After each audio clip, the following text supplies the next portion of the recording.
আজকে একটা কাজে আর কি আমি আর আমার হাজব্যান্ড সকাল সকাল ঘর থেকে বাইরেতে লাগছে। তো সকালে বাইরে এসে দেখে কিতে হয়েছে মানে গড়ও তেমন বালা করে খাওয়া দাওয়া হয়েছে না আর কি। তো ভাবলাম আচ্ছা যাই হোক হোটেলেও গিয়ে নাইলে কিছু খাইলাম।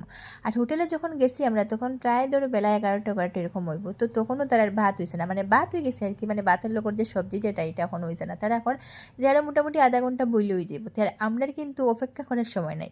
তা কইলাম কিতা পাওয়া যাবে এখন, ভাত ছাড়া কইলো ফুরি সবজি পাইবাই। আমি আবার হেরে জিগাইলাম যে দাদা রুটি হইতো না, কইছে না রুটি হইতো না, শুধু ফুরি সবজি হইব। আর ফুরির মাঝে তো কী পরিমাণ তেল থাকে তোমরা জানো। আর ফুরিটা কিন্তু আমার খুব ডর লাগে, মানে এত তেল থাকে খাওয়ার গেলেও কিন্তু গ্যাস হয়ে যায়। তো আমি দোকানের দাদাটারে কইলাম যেটা টিস্যু দেও, তো ভাবলাম তেলটা উঠিয়ে তারপরে খাইম। আর এদিকে টিস্যু তো দিছে ঠিক আছে, আর আমি টিস্যু লইয়া দেখো ফুরির তেল উঠানিতে ব্যস্ত। আর আমার হাজব্যান্ডে দিকে কীটা করছে মানে নিয়ম রক্ষারকে আমি যে কইছে যে টিস্যু লইতে লাগবো লইছে ঠিক আছে, বাট টিস্যুর উপরে রাখিয়ে ফুরি মানে তার এক মানে খাইয়াও যায়। আমি এদিকে ফুরির তেল উঠানিতে ব্যস্ত আর আমার হাজব্যান্ডের এদিকে অর্ধেক খাওয়াও শেষ। তো আমার টিস্যু লোয়ার কোনো মানে হইল নি, তোমরাও কৌছেন।